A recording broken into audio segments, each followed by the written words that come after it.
देखो इसमें क्या होता है, आपके पास लीनियर इक्वेशन इसमें दिए हुए रहेंगे और आपको सॉल्व करने के लिए तो रहेगा कि एक्स वाई जेड की वैल्यू फाइंड करो, बट वो मेथड्स जो होना चाहिए वो आपका डिटरमिनेंट मेथड सबको यूज करके बनाना है।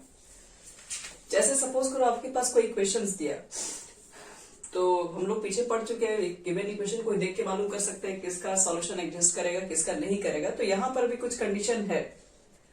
सब आपके पास अगर इक्वेशन दिए रहेंगे लीनियर इक्वेशन, तो कोई जरूरी नहीं कि आप सब क्वेश्चन में एक्स वाई की सबकी वैल्यू फाइंड कर ही लोगे। तो क्या क्या कंडीशन है वो आपको जानना पड़ेगा पहले। तो लीनियर इक्वेशन तो हमारे पास मिल सकते हैं, लेकिन सॉल्यूशन के क्या कंडीशन है। तो देखो, solution of A system of an equation, system of equation, जिसमें सब लोग पढ़ते हैं। अच्छा एक मिनट,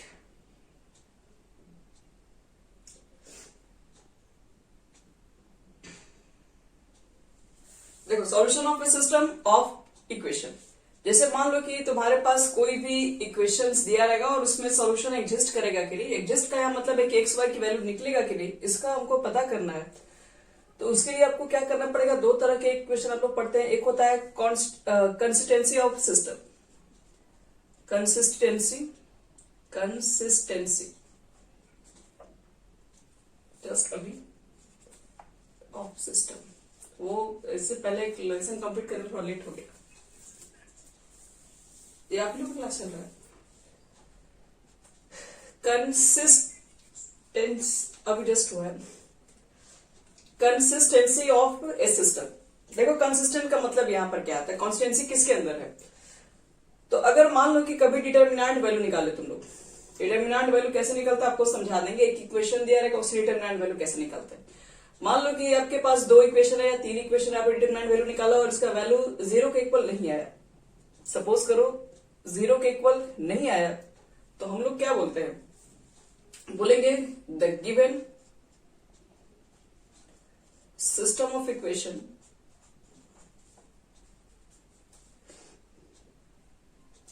कंसिस्टेंट।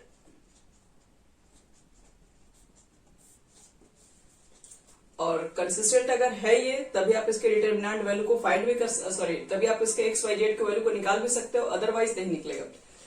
फिर से बात सुनो जो हम बोलना चाह रहे हैं। आपके पास मान लीजिए इस चैप्टर में क्या होता है, इक्वेशन दिया रहेगा। कैसा इक्वेशन है, लीनियर इक्वेशन, और आपसे पूछा जा सकता है कि एक्स वाई जेड की वैल्यू फाइंड करिए, लेकिन साथ में ये भी लिख देगा कि आपको सॉल्व करना है बाय डिटरमिनेंट मेथड्स वगैरह लिख देगा उसके अंदर। तो उसके लिए क्या चेक करेंगे, सबसे पहले आपको डिटरमिनेंट वैल्यू ही निकाल के चेक करना है। डिटरमिनेंट वैल्यू 0 नहीं होना चाहिए। अगर डिटरमिनेंट वैल्यू 0 के इक्वल नहीं है, तो इसका मतलब है कि आप उस गिवन सिस्टम ऑफ इक्वेशन का सॉल्यूशन फाइंड कर सकते हैं। अगर ये 0 हो जाएगा तो आप सॉल्यूशन नहीं निकाल पाओगे। तो पहले कुछ आपको नोट्स बता दे रहे हैं कि किस कंडीशन में फाइंड किए जा सकते हैं और कितने। कंसिस्टेंट होना जरूरी है। अगर आप कोई भी सॉल्यूशन निकालने जा रहे हैं एक्स वाई जेड का, उसके लिए आपके पास कॉन्स्टेंसी होनी बहुत जरूरी है। और वो कब होगा, तो सॉल्यूशन को सॉल्व करने का सबसे पहला आपके पास ये होता है मकसद कि आप पहले डिटरमिनेंट निकालें। डिटरमिनेंट निकालने के बाद आप दिखाएं कि उसमें A not is equal to,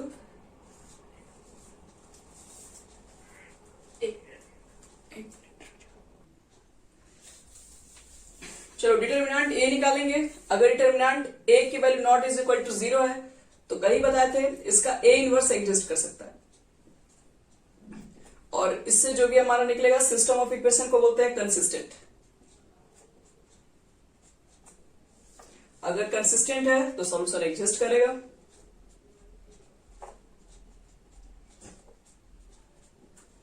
इतनी बातें ध्यान में रखना पड़ेगा इसके लिए, फर्स्ट। सेकंड बात, अगर मान लो कि डिटरमिनेंट का अगर वैल्यू 0 आ गया फिर से, तो 0 आ गया तो क्या लगता है इसके बाद आपको क्या करना पड़ेगा, दो तरीके से काम करनी पड़ती है। एक मिनट, हाँ, अगर डिटरमिनेंट वैल्यू 0 है और फिर आपने एक चीज और भी निकाला इसमें, एडजॉइंट ए और बाहर है बी, ये नॉट इज इक्वल टू 0 है, तो हम लोग बोलते हैं नो सॉल्यूशन। क्योंकि 10th क्लास में इतना तो लोग पढ़ चुके थे, सॉल्यूशन यूनिक कब होता है, नो सॉल्यूशन कब होता है, इनफाइनाइट सॉल्यूशन कब होता है। लेकिन ये सब डिटरमिनेंट मेथड से भी अगर निकालना है तो कैसे पता करेंगे। डिटर्मिनेंट बच्चे नॉट इज इक्वल टू 0 आया तो बात सीधे से कंसिस्टेंट है, बस यूनिक सॉल्यूशन एग्जिस्ट करेगा, नो डाउट, लिख दीजिएगा।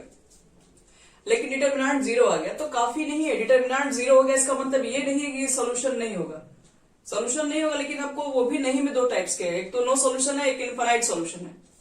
तो नो सॉल्यूशन का कंडीशन तब बनता है जब डिटर्मिनेंट ए 0 है और adjoint A into B not is equal to 0 है, तब सॉल्यूशन बनेगा लो, मतलब एक भी सॉल्यूशन एग्जिस्ट ही नहीं करेगा। नो सॉल्यूशन का मतलब क्या होता है, दो पैरेलल लाइन आपस में कभी इंटरसेक्ट नहीं करेंगे, तो ऐसा कोई भी नंबर नहीं मिलेगा जो दोनों इक्वेशन को सेटिस्फाई करेगा। थर्ड, अगर आपने डिटर्मिनेंट ए की वैल्यू 0 निकाल दिया, फिर आपने क्या किया, एडजॉइंट निकाला, ए और बी भी ले लिया और साथ में उसका वैल्यू भी आ गया 0, तब हम बोलेंगे जो आपके पास जो गिवन सिस्टम ऑफ इक्वेशन है उसका जो सॉल्यूशन है वो इनफाइनाइट है। तो इनफाइनाइट का केस कब लागू करेंगे, सिर्फ डिटर्मिनेंट ए का 0 देख के डिटर्मिनेंट 0 और एडजॉइंट ए भी 0 हो जाएगा, तब ये चीजें लागू कर सकते हैं।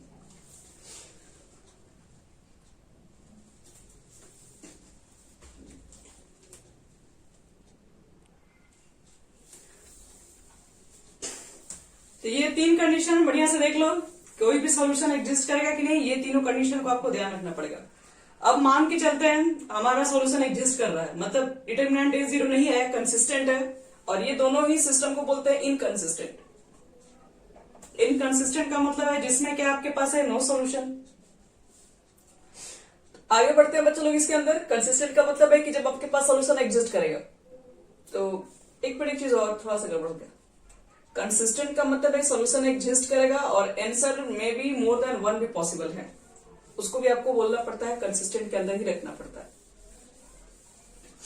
तो बहुत सारा सॉल्यूशन भी मिलेगा तो भी कंसिस्टेंट ही कहलाएगा।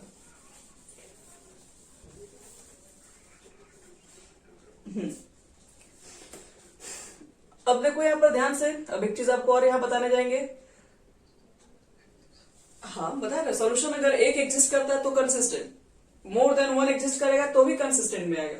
कंसिस्टेंट का मतलब है सॉल्यूशन में ही होना चाहिए उसमें, तो वो कंसिस्टेंट रहेगा। और इनकंसिस्टेंट का मतलब है एक भी सॉल्यूशन उसमें एग्जिस्ट नहीं करना चाहिए।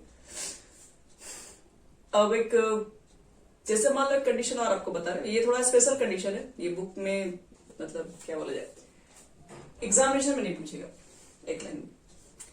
डिटर्मिनेंट का मान लो कि वैल्यू अगर 0 नहीं आता है, ठीक है, और आपका सॉल्यूशन निकलता है, किस तरह का सॉल्यूशन निकलता है, जैसे x का भी वैल्यू 0, y का भी वैल्यू 0 और z का वैल्यू भी 0 निकलता है, इसको बोलते हैं हम लोग ट्राइवियल सॉल्यूशन या फिर जीरो सॉल्यूशंस उसको कहा जाता है।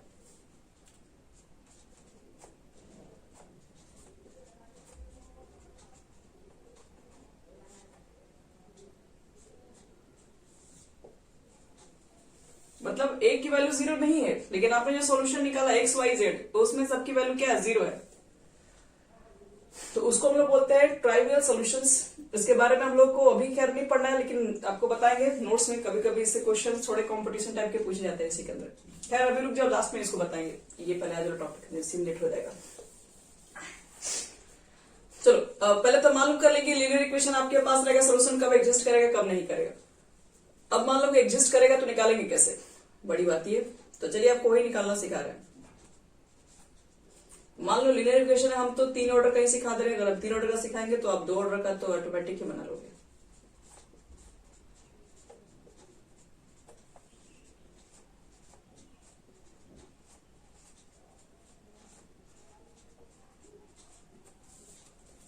ये तुम्हारे पास 3 इक्वेशन है और आपसे कहा जाए कि सॉल्यूशन एग्जिस्ट कर रहा है, ठीक है, डिटरमिनेंट वैल्यू 0 नहीं आ रहा, मान लिया कंसिस्टेंट है, ये यूनिक सॉल्यूशन बन रहा है, तो फिर वो यूनिक सॉल्यूशन का सॉल्यूशन बताइए।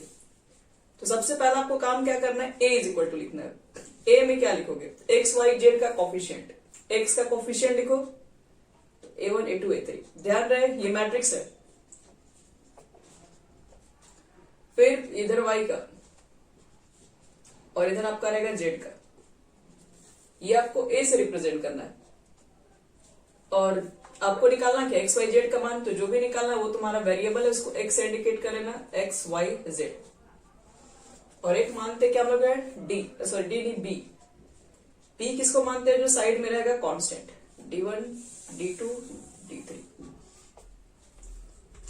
यही लोगों बच्चे लोग होगा ए एक्स बी, ये आपको सारे क्वेश्चन में मानने होंगे। ए हमेशा मानना पड़ेगा जो कॉफिशिएंट एक्स वाई जेड का, उसको अच्छे से कॉलम में अरेंज करो। एक्स उसको मानते हैं जो कि वेरिएबल, जो कि आपको फाइंड करना है, और बी उसको मानते हैं जो कि कांस्टेंट रहता है, साइड में जो लिखा रहता है इक्वेशन मीटर में। तो ये तो तुम्हारा हो गया। अब करेंगे क्या, मान लो ये तीनों चीजें निकाल दी हैं, तो the given system of equation can be written as,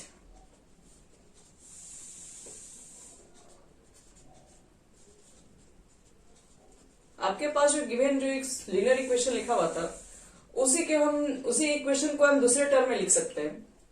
वो कैसे, तो देखो ए तुम्हारे पास ये है, ए में एक्स से मल्टीप्लाई करोगे तो बी के इक्वल आएगा ही आएगा। कैसे आएगा आप देख लीजिए, इसमें मल्टीप्लाई करो, इसमें क्या लिखोगे, a1x b1y c1z is equal to d1 आ जाएगा, a2x plus b2y plus c2z is equal to d2, इसको करोगे इससे तो वो भी तीन इक्वेशन बनेगा। वो तीन इक्वेशन को सॉल्व करोगे तो वही जो ऊपर वाला इक्वेशन है वही इक्वेशन आ जाएगा। तो इसलिए हम लोग गिवन इक्वेशन को इस सॉल्यूशन के टर्म में इतना तो लिख ही सकते हैं, ax is equal to b। आप जो तीन बड़ा बड़ा इक्वेशन लिख रहे हैं उसका शॉर्ट फॉर्म है ये। अब इसको थोड़ा हम क्या कर रहे हैं, दोनों तरफ हम इनवर्स ले रहे हैं, इस पे दोनों side taking inverse both side, दोनों तरफ इनवर्स ले लो यहाँ पे। एक मिनट, हेलो, हाँ दोनों तरफ से ले लो बच्चे लोग इनवर्स। और जैसे तुम लोग दोनों तरफ से इनवर्स लोगे तो फिर क्या लिख सकते हो यहाँ से, ए इनवर्स ए एक्स है तो सिटी से हम लोग ए इनवर्स ए भी कर सकते हैं, एक्स भी कर सकते हैं, और यहाँ पर ए इनवर्स बी रहेगा। और ए इनवर्स ए कितना होता है, ए इनवर्स आप ए लिखे चाहे ए इनवर्स, ये दोनों मिलके आई के तो इक्वल होता है, ये हो गया तुम्हारा आई। और आई में किसी मैट्रिक्स से मल्टीप्लाई करोगे तो वो आई एक्स ही रह जाएगा, मतलब वो जो रहेगा वही मैट्रिक्स रह जाएगा। तो देखो ये जो तुम्हारे पास निकल के आया x is equal to A inverse B, x क्या होगा, x आप वैल्यू पुट करोगे X Y Z, A inverse क्या होगा, आप जो भी आपके पास a है उसका इनवर्स निकाल दो और b मल्टीप्लाई कर दो, तो x के सामने जो आएगा वैल्यू उसका आंसर होगा, y के सामने जो आएगा उसका आंसर, z के सामने जो आएगा उसका आंसर। तो आपको जब भी सॉल्व करना है, मतलब आपको एक्स वाई जेड निकालना है बाय डिटरमिनेंट मेथड से निकालना है, डिटरमिनेंट क्या हुआ तो मैट्रिक्स से निकालना है, मैट्रिक्स से निकालना है तो क्या करना पड़ेगा, सबसे पहले उस मैट्रिक्स का इनवर्स निकाल दो, मतलब ए जिसको मान रहे हो उसका इनवर्स निकाल दो, बी का मल्टीप्लाई कर दो, एक्स के इक्वल कर दो, जो भी सामने सामने आएगा दूसरे को डिलीट कर दो, यही एक्स वाई जेड होगा। यानी कि एक क्वेश्चन आपको हम दिखा दे रहे हैं, एक क्वेश्चन बनाएंगे तो आप लगभग सारा बना देंगे इसमें। लिखो नोट्स नहीं सॉरी, एक क्वेश्चन लिख लीजिए सीधे। देखिए यही आपका एक लास्ट क्वेश्चन है, इसके बाद हमारा खत्म हो जाएगा ये determinants. x minus 2y minus 4 is equal to 0, minus 3x plus 5y plus 7 is equal to 0। और आपसे पूछ रहा है कि solve the following system of equation by matrix method. एक छोटा क्वेश्चन लिए, 2 ऑर्डर के लिए 3 ऑर्डर भी ले सकते हो, वो आप लोग लिख आराम से बनाएंगे, टाइम आपके पास बहुत है। सबसे पहले क्या मानेंगे, मानना पड़ता है इसमें ए क्या होता है, एक्स वाई का कोफिशिएंट 1 माइनस 3 माइनस 2 5। बी किसको मानेंगे, तो जो साइड में रहता है जो इसको इधर भेजे तो प्लस 4, इसको इधर भेजोगे माइनस 7, ये बी की जगह पर। एक्स किसको मानने के लिए बताया थे, जिसका वैल्यू आपको फाइंड करना है, एक्स वाई का मान निकालना है, एक्स वाई लिखो, ए बी एक्स हो चुका हमारे पास। अब इसके बाद क्या करेंगे हम लोग, तो हम क्या बताते हैं, पहले तो चेक करो कि इसका इक्वेशन मतलब इसका सॉल्यूशन निकलेगा भी कि नहीं निकलेगा। तो इसके लिए क्या चेक करते हैं, पहले है डिटरमिनेंट निकालो, 5 माइनस कितना हो जाएगा, सॉरी प्लस 6, और 5 में 6 जाएगा तो माइनस 1 जो कि इक्वल टू नहीं है 0 के। तो जब भी डिटरमिनेंट वैल्यू 0 के इक्वल नहीं आता है तो कहते हैं सॉल्यूशन एग्जिस्ट हो रहा है। ठीक है, सॉल्यूशन भी कैसा होगा, यूनिक सॉल्यूशन होगा, निकालना भी है। तो निकालने के लिए क्या कंडीशन बताते हैं, तो the given system of equation can be written, क्या लिखते हैं, ax is equal to B लिखते हैं, तो therefore x is equal to क्या हमारा आया था, a इनवर्स b आया था। तो अब आपको क्या करना है, a इनवर्स का वैल्यू पुट करना है, b का पुट करना है और x का पुट करना है, लेकिन आपको तो a इनवर्स का वैल्यू पता ही नहीं कितना है। तो पहले आपको क्या करना पड़ेगा, इस क्वेश्चन में a इनवर्स की वैल्यू को फाइंड करना पड़ेगा। तो a इनवर्स कैसे निकालते हैं, कल ही समझाए थे। चलो देखो a इनवर्स कैसे निकलेगा, ए इनवर्स निकालने के लिए बच्चे लोग फॉर्मूला या क्या बताए थे कल, एडजॉइंट ए बटे में क्या लिखते हो, डिटर्मिनेंट ए। एडजॉइंट कैसे निकालते हो, एडजॉइंट निकालने के लिए सबका कोफैक्टर निकाल के उसका वो कर लो ट्रांसपोज, और दो ऑर्डर का तो आपको शॉर्टकट ही बताते कि आसानी से निकाला जा सकता है। क्या बताया था, इसकी प्लेस चेंज करो और फिर क्या करोगे, इसका साइन चेंज करो। तो ये हो गया तुम्हारा एडजॉइंट। फिर डिटर्मिनेंट वैल्यू कितना आया था, -1 आया था, तो 1 बटे में -1 लिख दीजिए। सॉल्व कर दो, माइनस से मल्टीप्लाई कर दो, सब में चारों माइनस हो गया, सब प्लस में हो गया था, सब माइनस में हो गया। ए इनवर्स निकल गया, ए इनवर्स मालूम चल गया आपको, बी पता ही है, एक्स पता ही है, सबके वैल्यू को पुट करो, रिलेट करो, एक्स की जगह पर कौन सा आएगा, वाई की जगह पर कौन, जेड की जगह पर कौन, यही हमारा आंसर हो जाएगा बस, और कुछ नया नहीं हमें करना है।